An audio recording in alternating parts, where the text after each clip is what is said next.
A homeless veteran saved a young boy from attackers, and he was shocked to discover who the boy's father was. The city that never sleeps was wide awake, draped in a glistening veil of holiday cheer.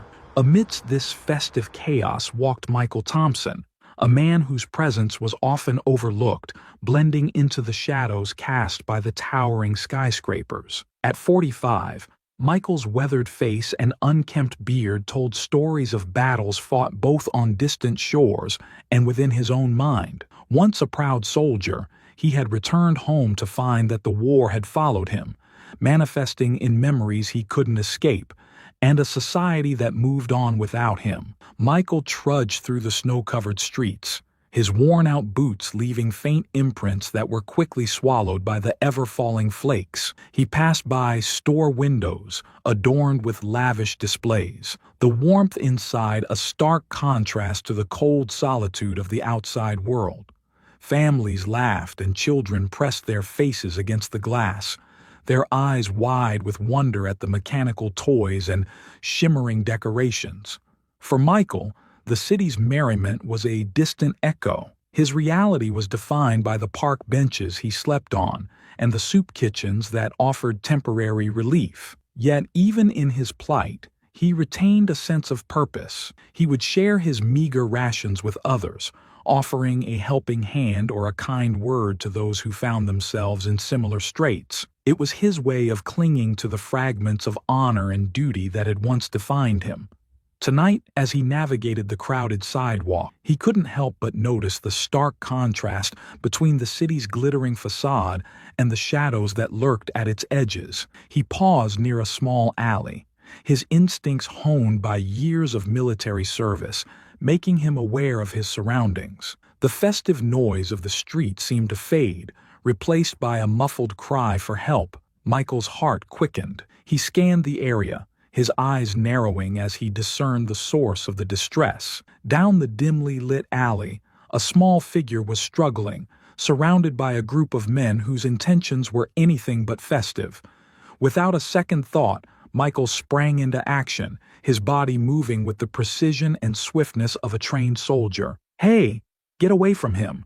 Michael's voice boomed, startling the attackers. He closed the distance swiftly, his imposing figure causing them to falter. What followed was a blur of motion, punches and kicks delivered with practiced efficiency, the kind of fight that left no room for hesitation. The men, realizing they were outmatched, scattered into the night, leaving their victim behind. The boy, no older than 8, looked up at Michael with wide, tear-filled eyes. His clothes were torn, and his face was streaked with dirt and fear. Michael knelt down, his stern expression softening as he met the child's gaze. "Are you okay?" he asked, his voice gentle now. The boy nodded shakily, his lower lip quivering. Thank you," he stammered. "I got lost. I was trying to find my dad." Michael's heart ached at the sight. "Let's get you out of here," he said, extending a hand. The boy took it, his small fingers clutching tightly as they emerged from the alley. Back on the main street, the festive atmosphere seemed almost surreal compared to the danger they had just escaped. Michael flagged down a passing cab and helped the boy inside, then turned to the driver. "We need to get to the nearest police station," he said. As the cab navigated the city streets, Michael learned more about the boy, whose name was Ethan. He was the son of Jonathan Parker, a wealthy real estate mogul. Ethan had wandered off while his father was engaged in a business meeting, drawn by the dazzling lights and festive displays. When they arrived at the police station, the officers were quick to act, contacting Ethan's father and ensuring the boy's safety. As they waited, Ethan clung to Michael, his fear slowly giving way to trust and gratitude. It wasn't long before Jonathan Parker arrived, his expensive coat flapping in the wind as he rushed inside. His eyes were filled with a mix of relief and worry as he saw his son safe and sound. "Ethan!" Jonathan exclaimed, dropping to his knees to embrace the boy. "Thank God you're okay." Ethan smiled, still holding on to Michael's hand. "Dad, this man saved me." Jonathan looked up at Michael, his eyes scrutinizing the disheveled figure before him. "Thank you," he said, his voice carrying both gratitude and skepticism. "I owe you a great deal." Michael shrugged, feeling the weight of the moment. "Just doing what anyone would," he replied. But Jonathan knew better. He saw something in Michael's eyes, a depth of experience and a sense of honor that was rare. He stood, extending a hand. "Jonathan Parker, please, let me help you in return." Michael hesitated, the instinct to refuse charity battling with the undeniable truth that he needed help. Finally, he shook Jonathan's hand. "Michael Thompson." As the night drew to a close, Michael couldn't help but wonder if this encounter was the beginning of something new. For the first time in a long while, hope flickered in the depths of his heart, mingling with the city's festive lights and the promise of redemption. The following morning, the first light of dawn filtered through the tall buildings of New York City, casting a soft, golden hue over the streets. The chill in the air had not yet dissipated, but the city was already stirring to life, the hum of activity beginning to grow. Michael Thompson, with Ethan's thanks and Jonathan's promise of help lingering in his mind, found himself standing outside an upscale coffee shop in Midtown. He pulled his thin coat tighter around him, feeling the weight of the past night's events and the uncertainty of what lay ahead. Jonathan Parker had insisted on meeting here, a place that seemed worlds apart from Michael's usual haunts. The gleaming storefront and well-dressed patrons were a stark contrast to the shelters and soup kitchens Michael frequented. He took a deep breath, squaring his shoulders as he stepped inside. The warmth of the shop enveloped him, and the rich aroma of freshly brewed coffee mingled with the distant sound of holiday music playing softly in the background. Jonathan was easy to spot, seated at a corner table with 2 steaming cups of coffee in front of him. His sharp suit and composed demeanor made him stand out, even in this polished crowd. As Michael approached, Jonathan stood and extended his hand, his expression a mix of gratitude and curiosity. "Michael," Jonathan greeted warmly.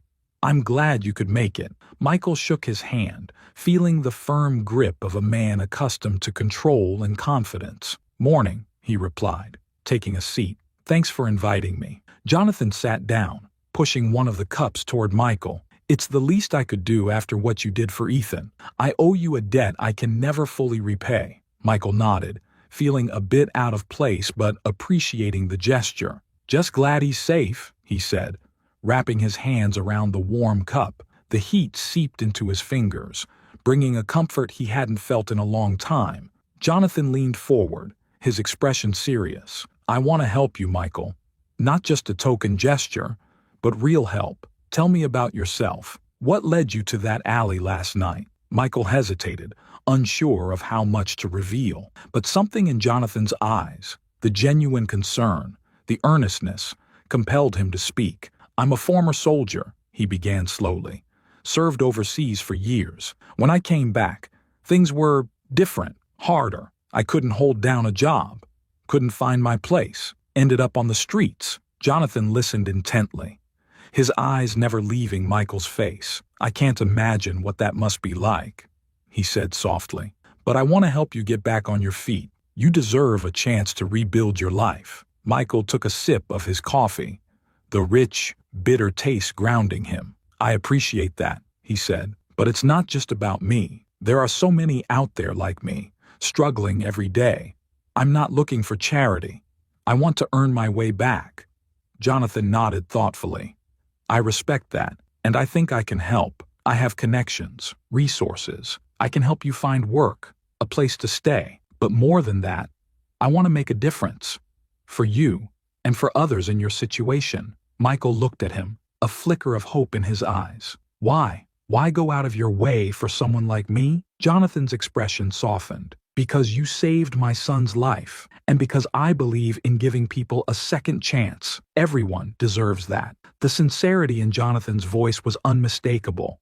Michael felt a surge of gratitude, mixed with a cautious optimism. "All right," he said finally, "I'll accept your help, but I want to earn it." Jonathan smiled, a genuine, relieved smile. "We'll make it happen, Michael, together." Over the next few days, Jonathan set the wheels in motion. He arranged for Michael to stay in a modest but comfortable apartment, providing him with a sense of stability he hadn't known in years. Jonathan's assistant, a resourceful woman named Emily, took care of the logistics, ensuring Michael had everything he needed to start afresh. Michael found himself at the offices of Parker Real Estate, a towering building of glass and steel that symbolized Jonathan's success. Jonathan had arranged a job for him, a chance to prove himself. Michael walked through the sleek lobby, feeling the eyes of the staff on him, their curiosity palpable. He stepped into the elevator, riding up to the executive floor where Jonathan's office was located. Jonathan met him at the elevator, his demeanor as professional as ever. "Michael, I'd like you to meet someone," he said, guiding him to a nearby office. "This is Sarah Collins. She's a social worker who has helped us with various community projects. I think she can be a valuable resource for you." Sarah stood up, offering a warm smile and a handshake. "It's a pleasure to meet you, Michael. I've heard a lot about you." Michael shook her hand, feeling a sense of relief at her friendly demeanor. "Nice to meet you too, Sarah." Jonathan gestured for them to sit. "Sarah has been working on a program to help veterans reintegrate into society. I think you'll find her guidance invaluable." Sarah nodded, her eyes filled with empathy. "We'll work together, Michael. I'm here to support you every step of the way." Michael felt a swell of gratitude, the enormity of the opportunity dawning on him. He glanced at Jonathan, who gave him an encouraging nod. "Thank you," Michael said, his voice thick with emotion. "Both of you." Over the next weeks, Michael threw himself into his new role. He started as a facilities manager, overseeing the maintenance and operations of several properties owned by Parker Real Estate. It was hard work, but it gave him a sense of purpose. His days were filled with tasks that required his skills and attention, and he found satisfaction in the routine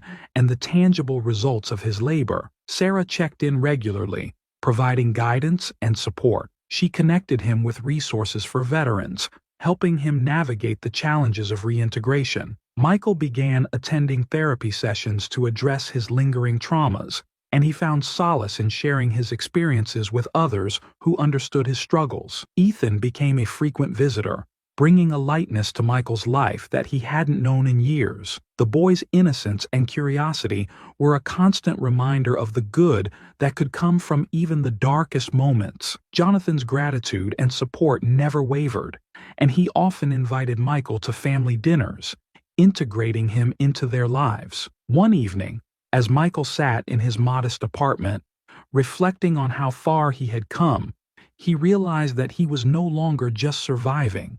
He was living. The road ahead was still long, but he had found a path forward, illuminated by the kindness of those who believed in him. And in the heart of New York City, amidst the towering skyscrapers and the bustling streets, Michael Thompson discovered that even the smallest acts of courage and kindness could lead to the most profound transformations. Winter's chill was giving way to the first whispers of spring as Michael Thompson's life began to take shape once more. The days had started to stretch out, and with each one he felt more connected to the world he had once thought forever lost. Michael's transformation was not just a matter of circumstance, but a testament to the resilience of the human spirit and the power of community. Sarah Collins, the social worker Jonathan had introduced, became an integral part of Michael's support system. She was in her early 30s, with a warm smile and a tenacity that belied her gentle appearance. Sarah had dedicated her life to helping those society often overlooked,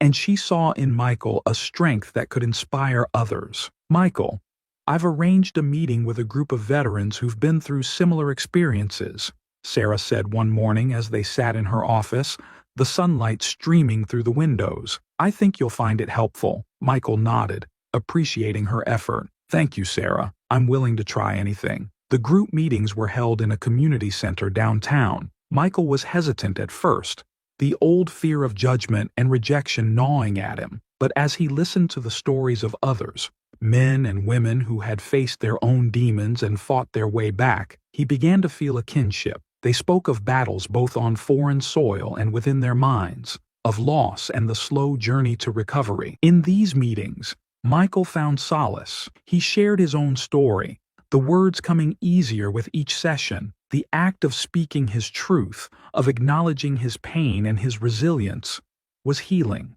Sarah was always there, offering quiet support and guidance, helping him navigate the complexities of his emotions. Outside the group, Sarah and Michael worked on practical matters. She helped him set goals and find ways to stay motivated. Together, they tackled the bureaucratic maze of veteran services, securing benefits and support that had previously seemed out of reach. "Have you thought about what you want to do next?" Sarah asked one afternoon as they walked through Central Park, the first blossoms of spring coloring the trees. Michael paused, considering. "I want to help others," he said finally, "like you and Jonathan have helped me. Maybe I could work with veterans, show them that there's a way back." Sarah smiled. "I think that's a wonderful idea, Michael. You have so much to offer." Michael's bond with Ethan also grew. The boys' visits were a bright spot in his week, their time together filled with laughter and simple joys. They explored the city, visiting museums, parks, and the occasional baseball game. Ethan's innocence and joy were a balm to Michael's soul, reminding him of the simple pleasures of life. Jonathan continued to be a steady presence. He and Michael often talked about the future, both personal and professional. Jonathan's influence and connections opened doors that Michael had thought forever closed. "You've done more than just survive, Michael," Jonathan said one evening over dinner at his home. "You've thrived, and I believe you can help others do the same." Michael nodded, feeling the truth of Jonathan's words. He was ready to take the next step, to give back in a meaningful way. Spring had fully blossomed, bringing with it a sense of renewal and hope. Michael's transformation was evident in every aspect of his life. He had moved into a more permanent apartment, modest yet comfortable, a place he could truly call home. His job at Parker Real Estate had become more than just work. It was a symbol of his journey and his commitment to rebuilding his life. But it was the bond with Ethan and the friendship with Jonathan and Sarah that truly anchored him. They had become his family, their support and belief in him a constant source of strength. One bright morning, as Michael was overseeing the renovation of a new property, Jonathan approached him with a proposal. "I've been thinking a lot about what you said, about wanting to help others," Jonathan began, his tone serious yet hopeful. "I'd like to start a foundation aimed at helping veterans reintegrate into society, and I want you to lead it." Michael's heart skipped a beat. The idea was daunting, but the opportunity was too meaningful to pass up. "I'd be honored, Jonathan. Truly." Jonathan smiled. "I can't think of anyone better suited for this. You've lived it, Michael. You know what it takes to come back from the edge." Together, they laid the groundwork for the foundation. Sarah was instrumental in its formation, her expertise and passion driving the initiative forward. They planned programs for job training, mental health support, and community building, everything Michael had found crucial in his own recovery. The launch of the foundation brought a mix of excitement and trepidation. The pressure to succeed, to make a real difference, weighed heavily on Michael's shoulders, but he was determined to honor the trust and faith Jonathan, Sarah, and Ethan had placed in him. As the foundation grew, Michael found himself facing old demons, memories of combat, the loss of comrades, and the struggles of reintegration resurfaced. It was during one of these moments, late at night in his quiet apartment, that he realized he needed to confront his past fully. He began intensive therapy, encouraged by Sarah and supported by Jonathan. The process was painful, but it was also liberating. He delved into his memories, facing the trauma head-on, and slowly, the nightmares began to fade. The weight on his shoulders lessened, replaced by a sense of peace he hadn't felt in years. Summer arrived, bringing with it the first major successes of the foundation. Veterans who had been struggling found hope and support through their programs. Michael's story became an inspiration, a testament to the power of resilience and community. Michael's relationship with Ethan continued to flourish. The boy's presence in his life was a constant source of joy and motivation. They spent weekends exploring the city, fishing at nearby lakes and sharing stories. Ethan's innocence and wonder were infectious, reminding Michael of the simple pleasures of life. Jonathan, too, had undergone a transformation. The driven, sometimes ruthless businessman had softened, finding a new balance between his professional ambitions and his personal values. The foundation became a passion project, a way for him to give back and make a tangible difference. As autumn leaves began to fall, Michael stood before a group of veterans, sharing his journey. The room was filled with men and women who had faced their own battles, their eyes reflecting the struggles and triumphs they had endured. "I stand here today, not as a hero, but as someone who was given a second chance," Michael said, his voice steady and strong. "And it's my mission to ensure that each of you has that same opportunity. Together, we can rebuild our lives and find our place in this world." The applause was thunderous, a testament to the impact Michael had made. He looked out at the faces before him, feeling a deep sense of fulfillment. After the event, Jonathan approached, a proud smile on his face. "You've done it, Michael.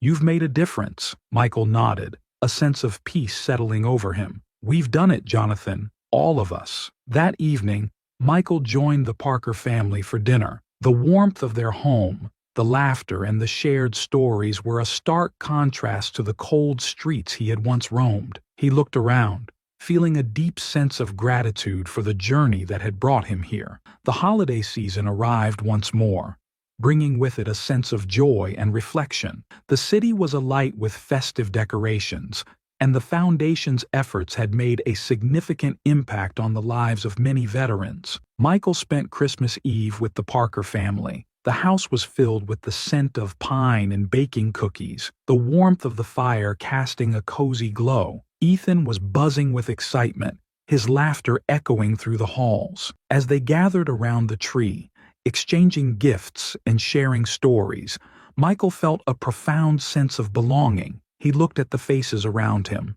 Jonathan, whose gratitude and support had changed his life. Sarah, whose guidance had been a beacon of hope. And Ethan, whose innocence and joy had brought light to his darkest days. Years passed, and the Foundation grew, helping countless veterans find their footing in a world that often seemed to move too fast. Michael's story became a symbol of hope, his journey an inspiration to many. Ethan grew up, his bond with Michael deepening. He followed in his father's footsteps, becoming involved in the Foundation and continuing the mission of helping those in need. Jonathan's influence remained strong, his legacy one of compassion and community. Michael, now a pillar of strength and hope, looked back on his life with gratitude.